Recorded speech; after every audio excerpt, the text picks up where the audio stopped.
Chorus Voices, the podcast brought to you by Chorus, a fresh approach to community service. Settle in, listen in, and enjoy the voices who bring you reflections, musings, and stories from our community.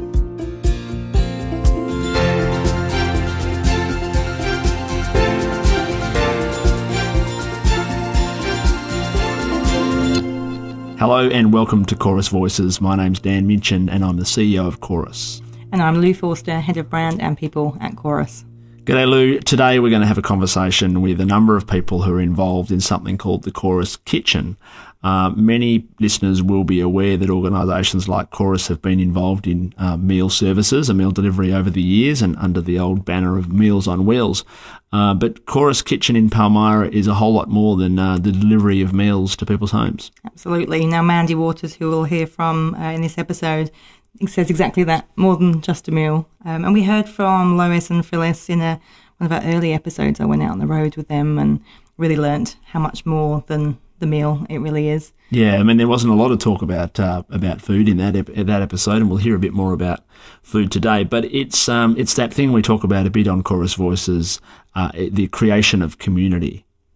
Yeah, I think the interconnectedness of that kind of southwest metro region of Perth, particularly, just because I've been out on the road and we've done this recording, it just seems to be so tight. Lois and Phyllis were very connected to the community, and we talked to one of our volunteers, Lynn, who grew up in Palmyra and is now one of her delivery runs is in Palmyra, and she seems to know a whole bunch of people. I think Mandy says, if we get a new customer, somehow Lynn will know them or know of them and we're connected to them. So it's just, this web of a community. Yeah, so that's interesting. It's a web of community. What does that actually mean? How does it work? I guess we go through our lives and we have different needs around who we're connected to in our lives. And I think the act of volunteering can represent that in a really interesting way. So our volunteers range from about 19 to 90, and those people are in different parts of their life journey. Some of them are students, some of them are grandkids of volunteers that go along on school holidays. Some are parents who have kids at school and then they volunteer during the day, and some are retired. And I think Terry talks about he took long service leave before retirement, and that's when he started volunteering. I know Phyllis talked about when she retired, she didn't want to sit on her bum. So I think it's just this way to be connected with other people and I guess the physical location of your community or where you live or work. And it's just different for different people depending on their needs or their age or their life cycle. And it means a lot to people, regardless of exactly how they kind of fit into the Chorus Kitchen, whether they are a Chorus employee or a volunteer or a customer, that there's a sense of something that they belong to. We were lucky enough to get a bit of audio of a group of people involved in the Chorus Kitchen sitting around the kitchen table, literally, and talking about their life at Chorus Kitchen. So we're here at Chorus Kitchen, and I'm here with Mandy and Myra and Terry and Lynn, who volunteer and work with Chorus Kitchen. Terry, I hear you are known as the food fairy. In the later life, yeah. Yeah?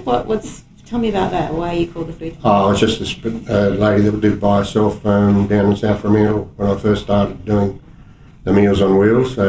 She used to be peeking out the curtains, waiting for me to come and see, and to see me walk down the driveway, and as soon as I'd walk down the driveway, she'd say, "Oh, here comes the food fairy, you're here," and I'd sing her a song, and we got on famously. So that was the start of my involvement with Meals on Wheels when I took long service leave before I retired. So how long have you been doing that? We've been doing it 5 years now. 5 years. Yeah.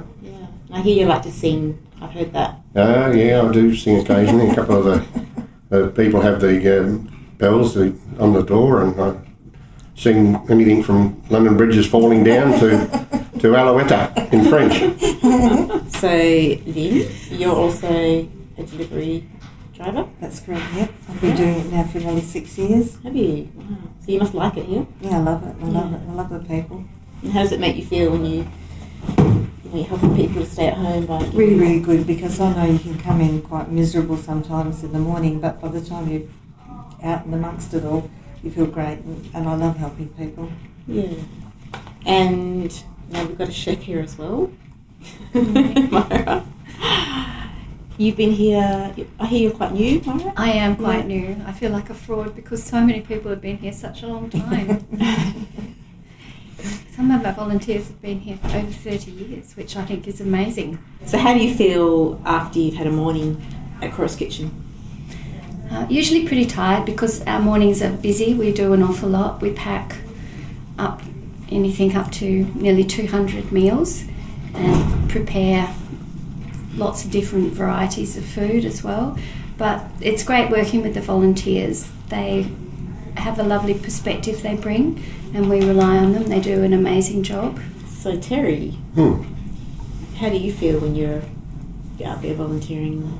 I feel quite rewarded, actually. The thing is, with volunteering, it's something that you want to do. It's not like a job you have to do, but you're there because you want to do it. And that makes a significant difference to your interaction with people and just general sort of giving to people and helping people. It really gives you a good sense of value, so it really is great. I hear there are some customers who ask for you in particular, I heard. Well, they haven't got any choice. I've been doing the same round for 5 years. So it's not as if they're going to sort of change me in the short term anyway. Yeah. And how do you feel after you've had a day of volunteering? Yeah, no, I again feel very rewarded as well. It really makes my day. It makes my whole week after that, actually. And do you have much to do with the customers when you're... I do, because I'm a bit of a habit chat, so I stay, and I've got special ones that I stay longer at the end, and so I get quite involved with them. I remember I went out one day with a volunteer driver and I was kind of amazed how much you had to get through in a morning and still have that chat and yeah, that's why I like probably a few less deliveries like I'm getting at the moment, because you can then spend a bit of time with each one. Yeah, and so you have regular people that you see? Yeah. I've been doing this run for about 4 years now. So they've got to be my friends, actually, when I visit them and keep involved in their life mostly. Actually, I hear you've been recruiting some volunteers, is that right? You're in charge of the volunteers on your street? Well, we did have a volunteer in our street, and as soon as I retired, she said, I've got something for you to do. It'll be right up your street, Lynn. I said, oh yeah, up my street. And she said, Meals on Wheels, and I said, I really would love to do that. And from there, we've got another 2 from our street as well. I'm working on another one, so we'll have 5 soon. Well done, that's great work. We've also got Mandy here, who's from Chorus Kitchen. She's the Community Services Specialist. Hello. Hi Mandy. You've been working with all of these people for a while now? I have. I've been in Chorus Kitchen for 7 years now, so I've worked with lots of volunteers over the years. Some of them have been there a lot longer than me, and some of them have joined since I did. So tell me a bit about the volunteers you got here today. Oh, they're just amazing, and also they're our favourite people to send out on a send other volunteers out on a training run, because we know that they do a great job. So they'll show the new person the ropes and make sure they're doing the right things. So yeah, we'd be lost without them. Yeah. And they've both got a nice sense of humour too, I can see. You have to have if you work here. Yeah. Yeah, it must be hard sometimes. Some people quite lonely visit. Certainly is. Yeah, we might be the only person they see for the day, or even for the week. So really, they're looking forward to the meeting, and they're looking forward to communicating, and they're looking forward to the meal as well. So it's very good. I think with Meals on Wheels, the tagline of more than just a meal is just so true, because it's really, the meal is just a product. That's not the service is that volunteer going to knock on that person's door, make sure they're okay, have a chat. Yes, as Terry said, maybe be the only person they see in a whole day. Build relationships with them. So the service is just so much more than a meal. I guess we're always still looking for volunteers. Absolutely. Yeah. Yeah. really in need of volunteers in Palmyra and also in Medina.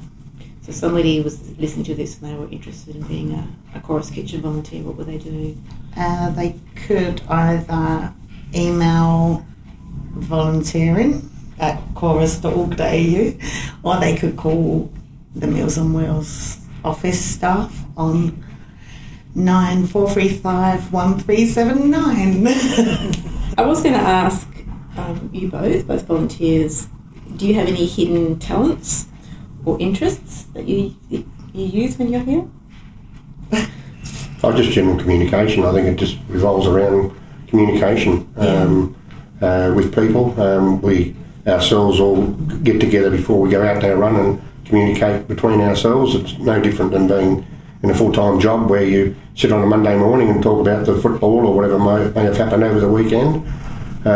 Just up-to-date details about what's occurring around and about, and then basically communication with the people that we deal with. I think that's paramount. Good morning, how are you? Double trouble! There's two of us today!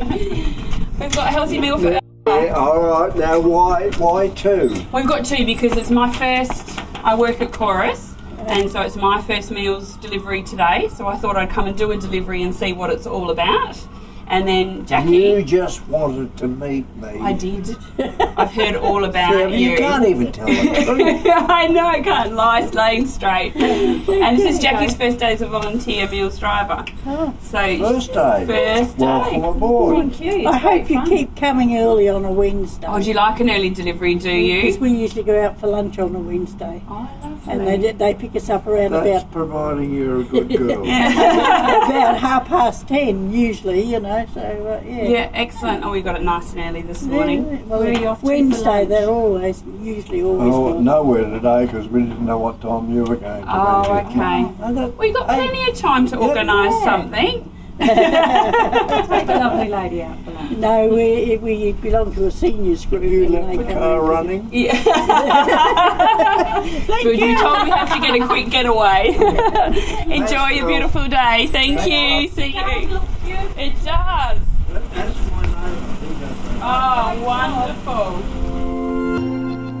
There was Laurel and Jackie out and about in the community delivering Chorus Kitchen meals. I think the other good thing is from obviously what the volunteers do for the customers is fantastic, but I think it's also great for the volunteers. They meet people that they possibly, would never meet. There's different types of people. We have the age range of volunteers is, our youngest is 19 and our oldest is probably about 87. So they're all people from all different walks of life. So there'll be, people whose children are at school and they volunteer while their children are at school, students, people who've retired. You just have such a wide mix of people that, you probably wouldn't get to socialise with if you didn't do this. So I think it's a good social thing as well for the volunteers. Because sometimes I know there's a couple of volunteers who talked about knowing the people that they've gone to school with somebody who they deliver meals to, or Lynn always comes back and says that she knows people from another time in her life. We'll put a new customer on and somehow Lynn will know them somehow. And she recruit a volunteer at the same time. I grew up in Palmyra, and Palmyra was one of my runs. Right. So you a lot of the time people say, "I know you're one of the McGarry girls." I'm not sure which one. So then I know their kids, and they knew my mum, etc. So it's like old home week when I go somewhere. Yeah, it's just the whole community thing. It is. It's amazing to it is, yeah, definitely. do that and connect. So here, Terry, it's a bit of a family affair as well for you here. Yes, all my grandchildren have been involved during the school holidays to do deliveries, and it works out very well for them. They get a lot out of it. There's one time I recall where I was delivering a meal to a client, and he saw the child, my grandson, with me, and said, "Oh, quick, get some chocolate. It's Easter for the grandchildren. Say, this is so good. You're doing such a good job." And so he came out with the chocolate and gave me the chocolate, and he said, "Oh, may God be with you." And Hayden said, Pop, is God coming with us? So that was quite a funny remark, and as he was chewing into his julep chocolates, whatever it was that he had, it was great. Yeah, they really do get a lot out of it. In fact, my eldest granddaughter just went for a jog the other day and put down on her CV about the voluntary work, which was she has to do through school as well. So it was great. So we know that, humans for all eternity have been social animals, and getting around a table or a campfire or whatever it's been over the eons is a big part of the way humans bond. And you could just hear that in that conversation we were just listening to. Yeah, I love the break bread together, the people that eat together and talk together and commune together. And there's something about, being in a circle, nights of the round table and the campfire particularly, because you almost talk to the fire, not necessarily straight on with each other. It's a very sort of open and authentic kind of conversation. And, Chorus Kitchen is a relatively small part of the Chorus organisation, but it is something that we keep coming back to as something that's very special that we do. And we are exploring ways of expanding the number of meals that we can produce and the number of different ways we can get people from around the community to get involved and connect around the Chorus Kitchen. I think, definitely how we can make it more holistic and how we can connect with those people. I think that the thing that strikes me really hard is when some of our volunteers or staff members say that delivering that meal might be the only person someone sees in a day or even a week. That really strikes hard at my heart. So if we can find ways to, not necessarily deliver services in a paid way, but just reconnect people with their community and other people. Yeah, and from a sort of operational perspective, and you heard the group just talking a bit about how the sort of setup works.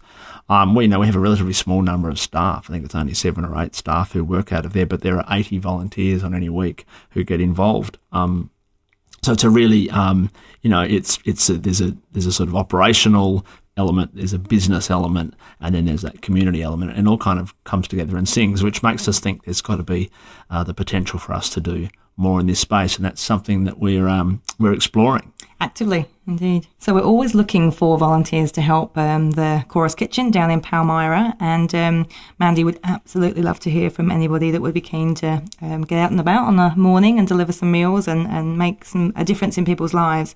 So check us out on chorus.org.au or give us a ring and ask to speak to the Chorus Kitchen. Yeah, and I can guarantee that it'll have a big impact on your life. I went to a farewell afternoon tea for a volunteer by the name of Wendy just recently, and Wendy has been volunteering in that service for 33 years. And until her husband Peter passed away, he was there as well. And the way she talks about it, it's clearly been a huge part of her life through thick and thin. It's adapted around her kind of requirements and needs as her life has changed. And whether you're looking at a long stint like that or a short-term involvement, everybody you talk to who's been involved in volunteering at the Chorus Kitchen, or in fact anywhere in Chorus, will tell you that it's a real a vocation and a calling that they feel really moved and impacted by. So, and that sort of spirit is what makes the Chorus Kitchen special. So look, that's been the Chorus Kitchen episode today. I hope that we've been able to bring some of that warmth and life down the airwaves or the fibre, or however people are receiving this. And I look forward to the next conversation, Lou. Indeed. Thanks, Dan. Thanks for listening to Chorus Voices, the podcast brought to you by Chorus. If you like our show and wanted to know more, check out our website at chorus.org.au.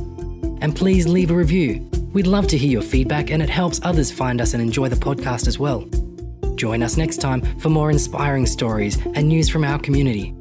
Chorus, a fresh approach to community service.